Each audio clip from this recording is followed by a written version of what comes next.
All right, welcome back to another episode of the Harold Katz podcast. In the previous episode, we had a great interview with Coach Miller that I hope you guys enjoyed. Now to discuss the YU Max at large. Coach, obviously our chat is is very loud during YU games. And I think I may have sent a text to the group saying that I think this is the worst I've seen us in the Elliott era. Obviously, with all the injuries going on, I think that's a large contribution to it. But your overall thoughts on these last few games? Sarah Lawrence definitely probably the lowest of the lows. Yeah. Well, with all due respect to Sarah Lawrence, actually played pretty well, but to be fair, I think Max getting hurt was first, I think Orr getting hurt was a huge deal. And because Max was still there, we were able to recover from that. I think we maybe beat Purchase without either one of them. It was like this. Manhattanville too. We need Purchase and Manhattanville without Yeah, him. yeah. And Zebby kind of carried us quite a bit. Though Thomas pretty good. Adim might have had a good night or whatever. But ever since, I just think we've kind of lost our way a little bit. And that happens when everybody's hurt. One guy's got this, one guy's got that.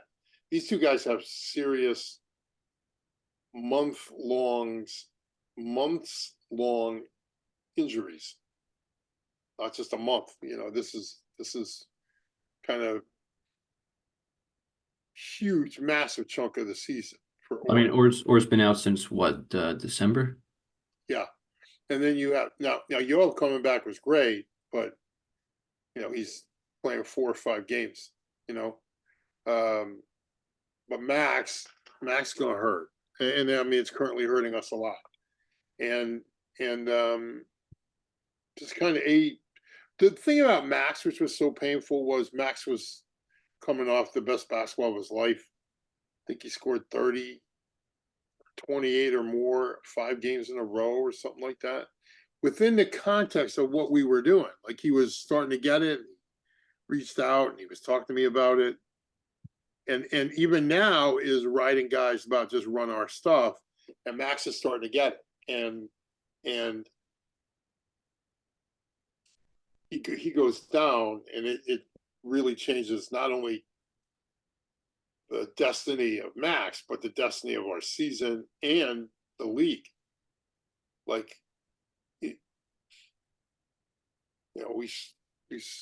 kind of, I mean, we can still do it now.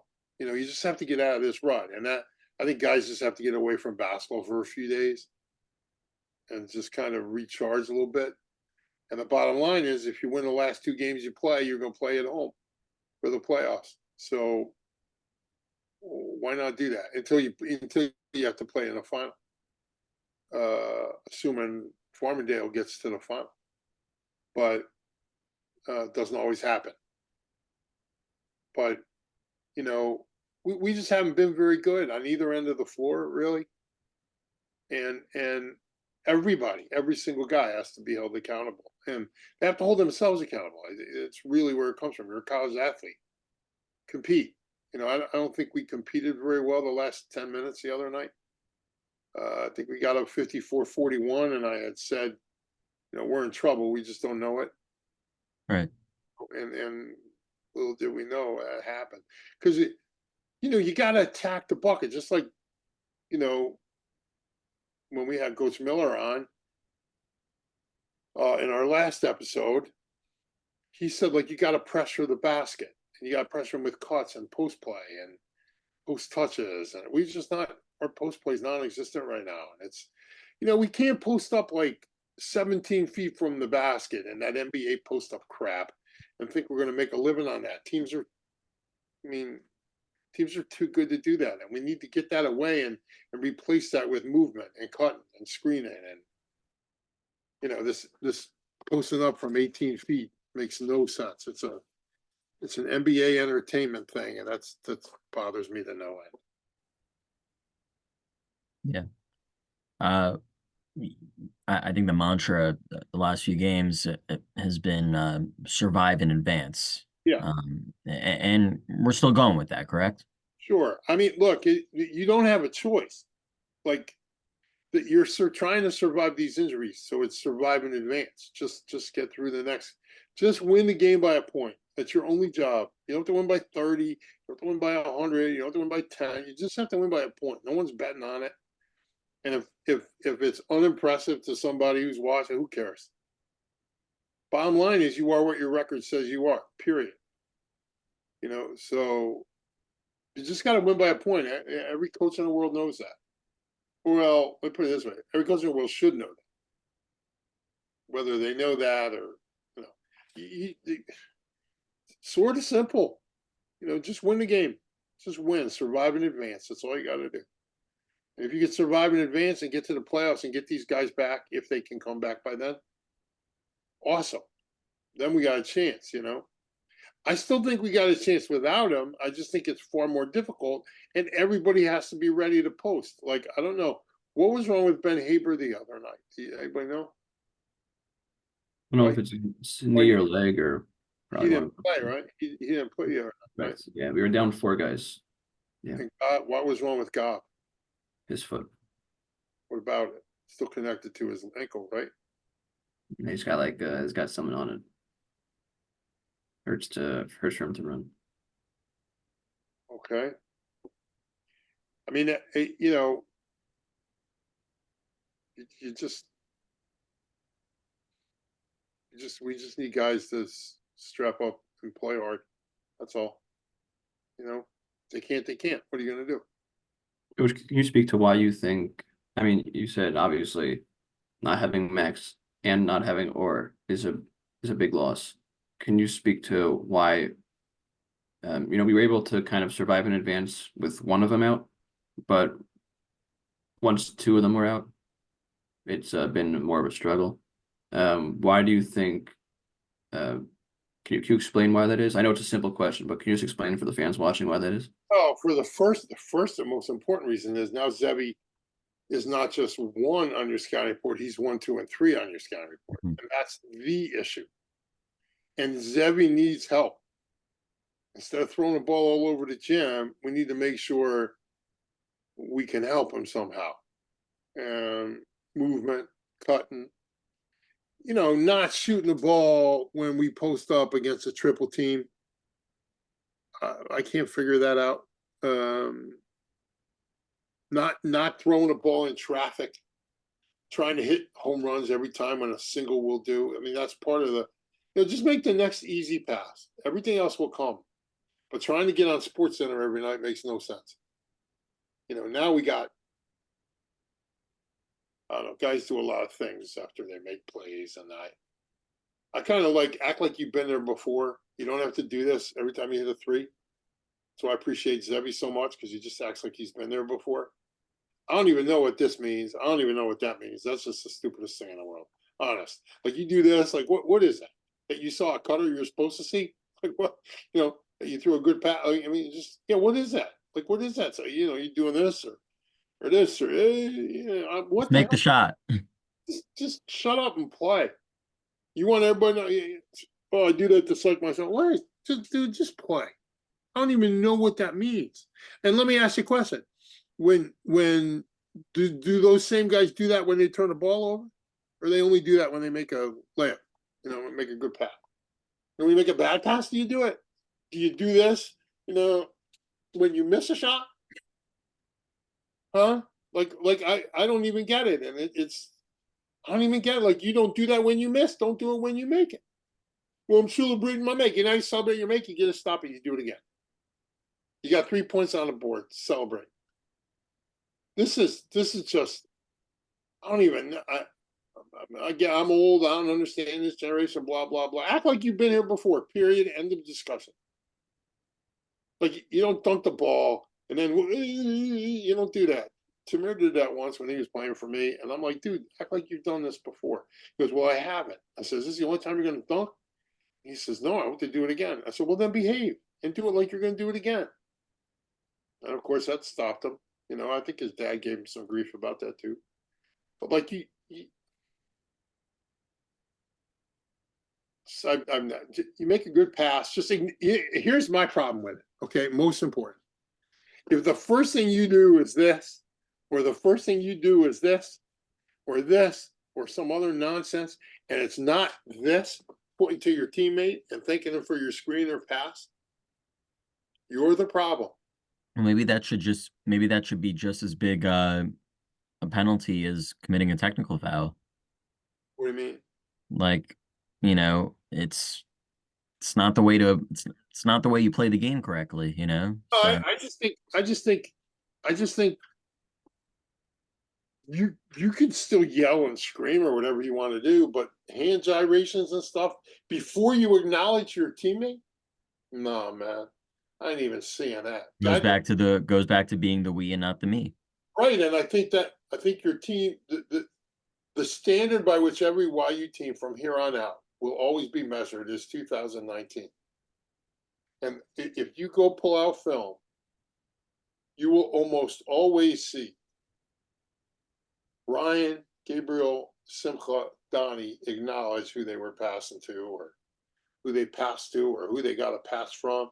Ofek would do it. Eton would do it, I think. I don't remember about Tyler or whatever, but that Bar on a keys, maybe not. I don't know. But those other guys, like you'd see Ryan get a bucket and he'd just do this.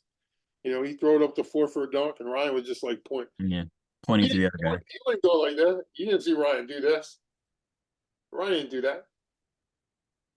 Gabriel never did that. Di never did that. Sim never did that. And until you produce like them, until you accomplish like them, you shouldn't be doing it. So, and maybe that's why they're going to be the standard that everybody's judged by, and not you. Yeah. I mean, look, I love all these guys. Don't get me wrong. I just some things I don't get, and I would say it to them and to their face. I don't get it. I just don't get it. I tell my players all the time, I don't get that. What are you doing? Like, do you do that when you miss a three?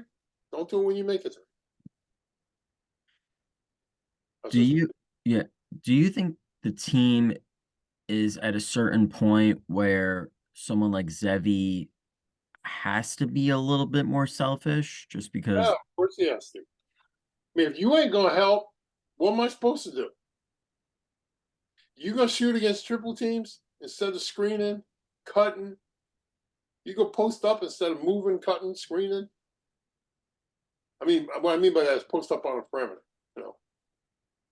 Post up 18 feet from a goal. Post up 15 feet from a goal. Post up 5 feet off the paint.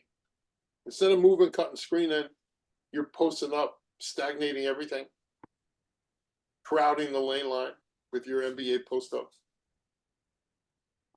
I mean, what is Zevi supposed to do? He's the one guy right now who puts it in the bucket. I mean, Dotan is, but you got two guys who can score right now.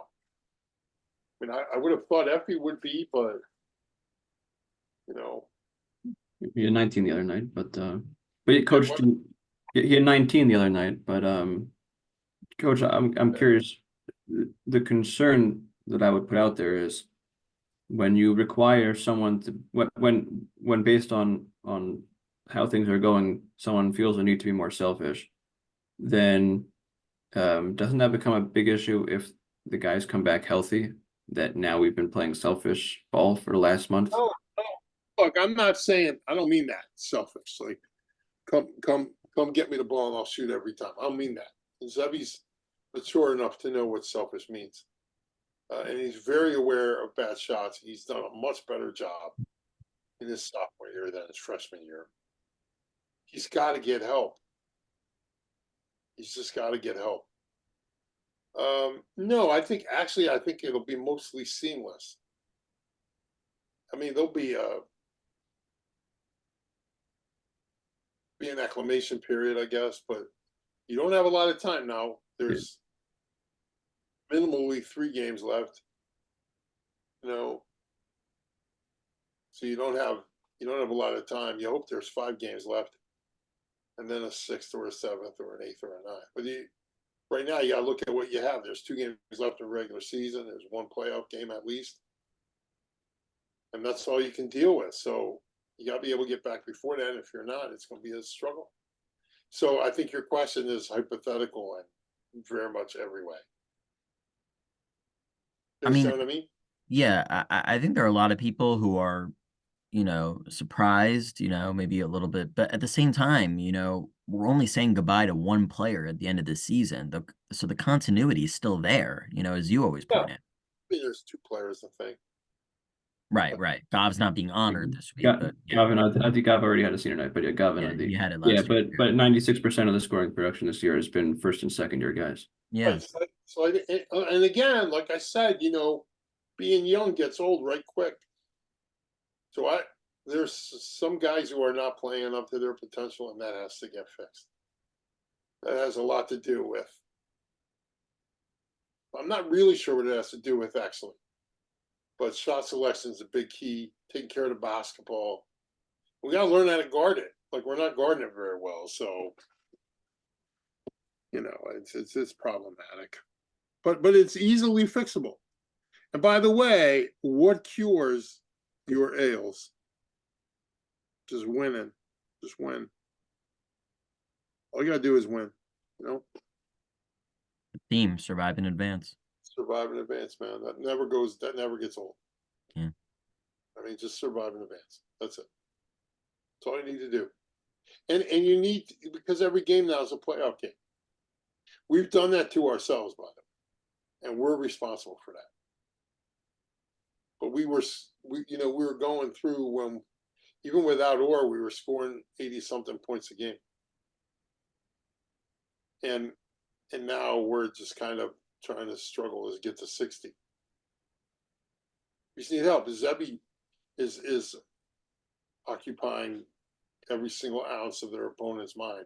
And until we can get somebody else to occupy the rest of it, we're going to be in the same situation. So we need. Yeah. In fact, I think Pop in our chat sent a snapshot of Zevi going to the bench and like it looked like he was about to pass out, right? Yeah, he was a little tired. Yeah, it kind of sums up the kind of situation that he's been put in right now. Yeah. Well, I mean, we just need a little help. Just get better. That's all. I think it's Tuesday night. It's the last home game of the year. Yeah, senior night. Last Or home game or of a the D night. regular season, yeah. Yeah, let's just get better. And it's against a 7-6 team, which is coming on lately and in good shape to make the playoffs. SJ Tanemem's gonna have the Markovich parents on for the entire broadcast since there are no other senior parents to interview. Are they not in Israel? Yeah, how's that gonna No, they're work? probably in Israel. I guess Unless, you're the dad. unless they dial in. You guys are Adiz, mom and dad. Adiz only a few years younger than me. Well, you have children young. You guys are mom and dad. You guys are mom. Pop's gonna be mom. You're gonna be dad. Pop, you want to be the dad? Like, I'm only going if Pop has an extra pair of shorts for me. see, now these are sights that cannot be unseen. Pop, do you not have pants or? I got a pair or two. So look, why don't you just wear pants? It's, Right? It's a it's look, hot. coach. It's a It's look. hot in gyms. It's a look, but it gets hot in those gyms, I'm warm blooded, you know. Well, you have I got a kid on my team that weighs like 90 pounds. I call him Hangman because he looks like that stick figure. right. I was Right? there to see that. Pop, you are the adult version of the Hangman. You got Chinese, what them called? You eat with them things, chopsticks. Those are your feet. You got Coach, chopsticks, and they're like really white, like chopsticks. I know you're off social media, but there's a sideline suits account, and now I'm sure there'll be sideline shorts coming soon to a Well, social media account near you. I'm not doing it, and I'm not going to read it, so I'm not too worried about it. You know what I mean? Yeah. Look, I just think we got to get better. We got a couple weeks. We just got to get better. Yeah. Critical few weeks coming up. You think you'll make the trip down up here Tuesday, a for week any from of the playoff games? Tuesday. I'm thinking about it, but it depends who we're playing and who's playing. I'd like to be supportive and come down, but kind of really depends. I think I'm off that day actually. we're taking Jucation then, like President's Weekend or something. Right, right, right. As a matter of fact, I'm gonna look right here and see how far through February. We're off through the 20th. So is that a Tuesday? I might do that. I might. It depends. The 20th is the quarterfinals. Yeah, it depends. Depends who we play. Right. I'm sure you'd come for the final, but one game at a time, as you point out. I might. Yeah. Yeah, like that. That's so hypothetical, Oren. Right. You know, that's too hypothetical for me, man. Yeah. So that's the YU front. As I mentioned in the previous episode before we had Coach Miller on, a lot has happened in your life between now and the last time we did a show. Do you want to share the news with our viewers? I'll do that. Have we not been on since then? Yeah. Wow, that's probably been so in this is an interesting turn of events, but in late August, early September, somebody reached out to me from Israel, from Maccabi, on behalf of Maccabi World Union, which is the largest sports organization, largest Jewish sports organization in the world, and the largest sports organization in Israel, obviously. And they wanted to know if I'd be interested in working there. So we set up a Zoom call for the 14th of September, and we spoke for, I don't know, 60, 90 minutes maybe. And then I got an offer near the end of the month and wanted to talk about the offer. And they said, well, why don't we talk after the Chagim? Because everybody goes away for Sukkot. So maybe October 10th. And obviously October 10th came and went for obvious reasons. They reached back out to me in November, asked me what I needed, and I told them, and they gave it to me. So, and then, my wife just had to work out her work situation, and God willing, in the summer, we'll be making Aliyah to Israel. And I'll be director of basketball programming for Maccabi World Union, and starting a post high school basketball program for North Americans, where we're going to be able to play in one of the divisions in Israel that doesn't get paid, because we want our kids to be able to take like a gap year and come back and then play in college. Yeah. And then we don't really want to compete with yeshivas. I'm not one in favor of competing with kids who want to go study Torah. They should go study Torah. I'm the first person to tell them that. Yeah. But if it's a kid who's not going to do that and he wants to continue playing basketball, he has aspirations to play in college,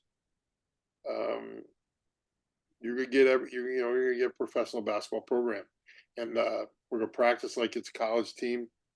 We're gonna lift like it's a college team. Our day's gonna be structured like it's a college team without the classes. We have high tech internships in the sports world in Israel.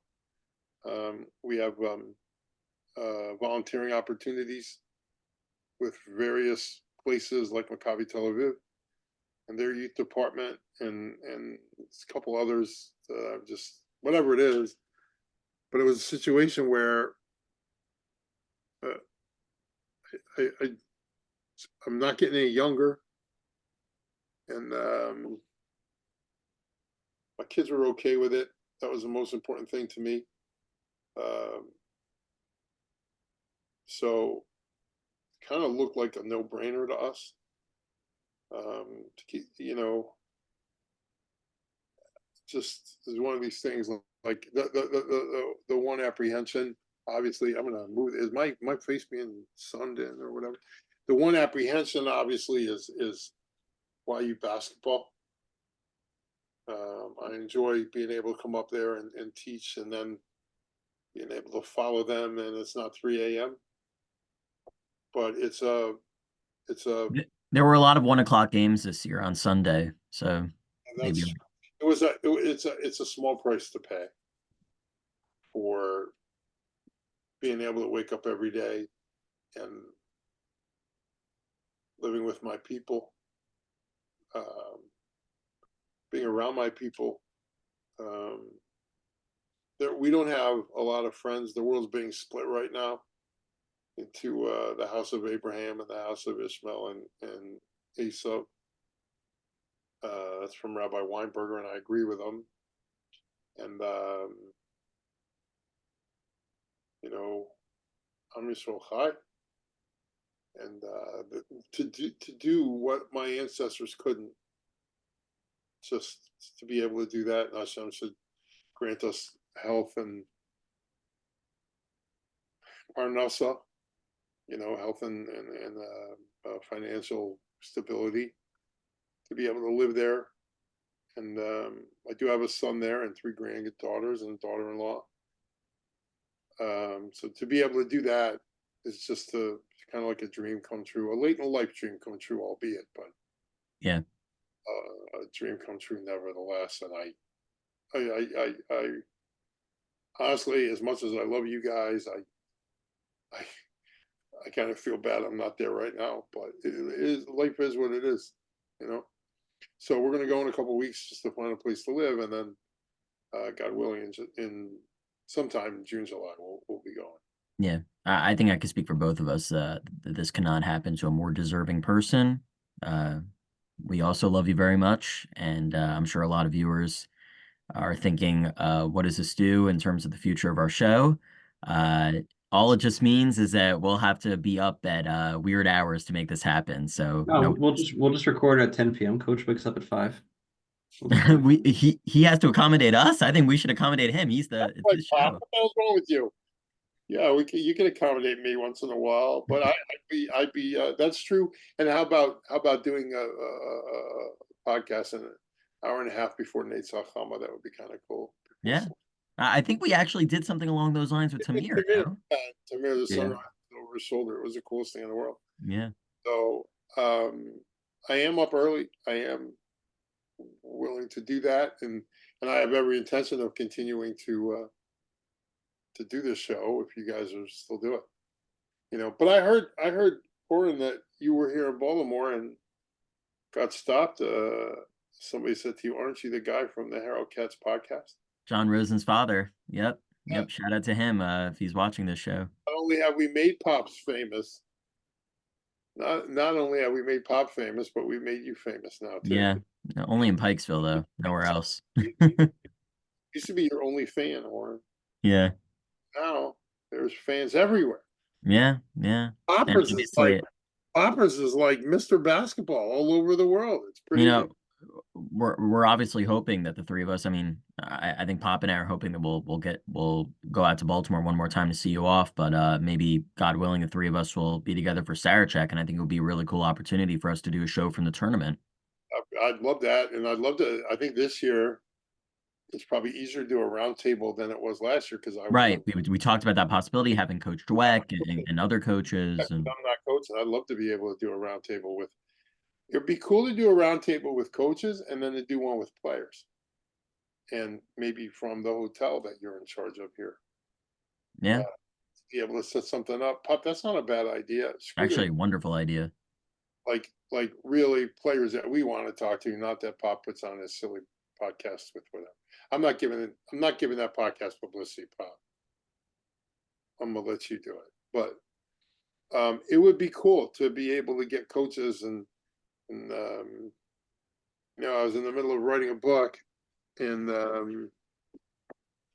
I found my notes, and my notes are all these pages of questions that I had for coaches for our book. And I actually taped a lot of them. I just never got around to it. So I can probably still do it because I had a lot of coaches answer my questions and it was kind of cool. But nowadays, now let's just sit in a round table and do it would be awesome. Yeah, it's early February right now, and this will be the end of March. I think we have plenty of time to plan something out like this. I think it'd be great. See if we can get some guys in there and maybe even put some shows in the can too. Like do some and then put some shows in the can. But that like I mean, you know, I'm hoping if kids are are interested in continuing to play, or they're being recruited by someone else and they want to take a gap year and get bigger, stronger, faster. And as Coach Miller said in our last podcast, like to run this offense is to really understand how to play. Right. You can really run anything if you've run a year in this offense. And that would be the hope from kids who are playing anywhere, to be able to do that. And you come to Israel, play professional basketball, get your foot in the Israeli basketball door, and really have a terrific experience, once in a lifetime kind of thing. Of course, whoever wants to can always reach out to any one of us and send you in the right direction. But that's God willing, God should keep us healthy and take care of us. That's my future plans. Yeah. I mean, again, we cannot be more we cannot be more excited for you. It's a great Yeah, opportunity. I think I do think that, even when I thought about it, the one, besides obviously my children and my grandchildren live here, our children and grandchildren live here, but YU basketball, that was like, it's been an integral part of my life, and whatever I could do, continue to do to help, I would do.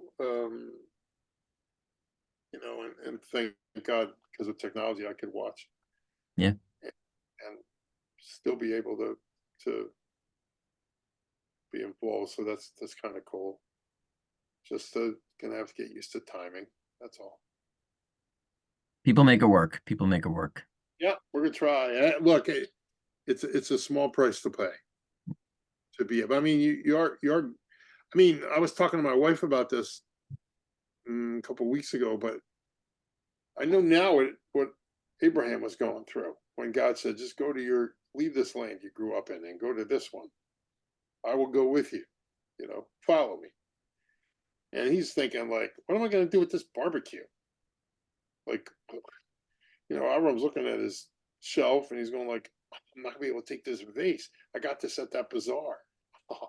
You know what I mean?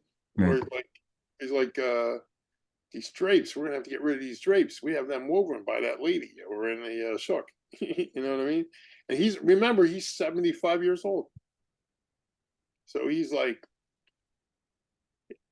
I went to school with Mike for 28 years. We were in college together. We went to high school together. We went to elementary together. Now I'm leaving Mike behind. But that's pretty much what you do. And you just kind of go, I'm going with you, God. And that's, I truly believe that. And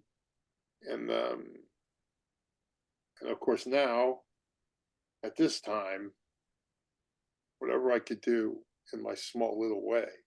I mean, look, I think we are a part of Jewish history. And in the sense, both my wife and I want to be a part of the future of our people, which ultimately is in Israel. Much as it might disturb the entire world, I don't care. And the president came out with a really ridiculous comment yesterday. I just, like, the president signs an executive order to freeze the bank accounts of 4 Israelis who live in the West Bank. Dude, you know that these people have been attacked by Palestinians from the West Bank like a few times a week? Have you made one movement towards that? Where you're not going to freeze their bank? You're not going to give them sanctions? It's the Jews, and you came down on 4 people? 4? That's all you got for this quote unquote attack from settlers? That's ridiculous. The president saying we're over time. Listen, president said, here's my response to President Biden. You don't get to come into my house and throw my babies in the oven and take my babies out of utero and kill sisters, brothers, parents. On October 6th, you had everything you want. The only problem for you was the Jews weren't alive. So October 7th, you tried to change that. You don't get to come into my neighborhood, burn everybody inside, kill them, take them back to your place, and then get to decide when we say isn't it? No, we'll tell you when it's enough. We're going to tell you when it's enough. I don't care. We'll tell you. You could tell us we're over the top. We ain't even near over the top. What is legitimate? Like, you're going to give me some.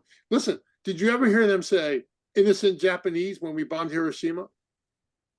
Did you ever hear them say innocent Germans when they bombed Dresden? As a matter of fact, they said everybody in Germany was guilty because they put up with it. And I'm going to say it again. Like, there's only two choices in Gaza. You either support those in power, or you don't support those in power and have done nothing to get rid of them. And if you're going to make the argument that they can't do anything to get rid of them because they'll get shot or killed or all that, well, then who's actually keeping them in a police state? It ain't the Jews. It ain't the Jews. So screw them. But I said it this morning when I prayed to my Creator. Israel has faith in Hashem. And I also said, even I walk in the shadow of death, I fear no evil because I know you are with me. I think everything's playing out the way God wanted it to play out, obviously. And I have total faith in God that, good's going to thwart evil. I have no patience, zero, for any Christian who calls the Arabs indigenous to the land. Zero. Because it is on my shoulders that you stand. It is my revelation at Sinai that gave you the Old Testament. It's mine, the only testament. It's mine. You stand on our shoulders.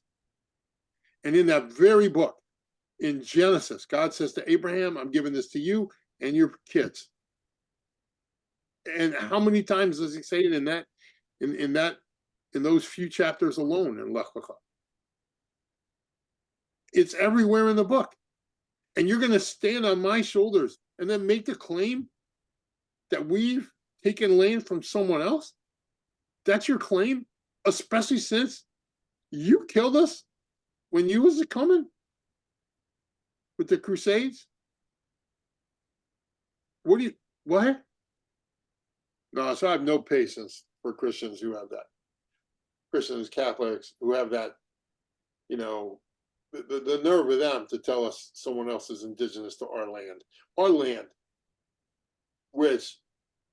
which the Bible that you take ownership of and was given to us is very specific about who gets what land. And I'll even give you one better.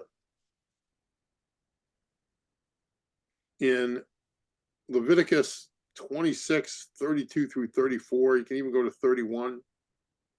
God's in the middle of telling the Jews what the curses are if they don't listen to him.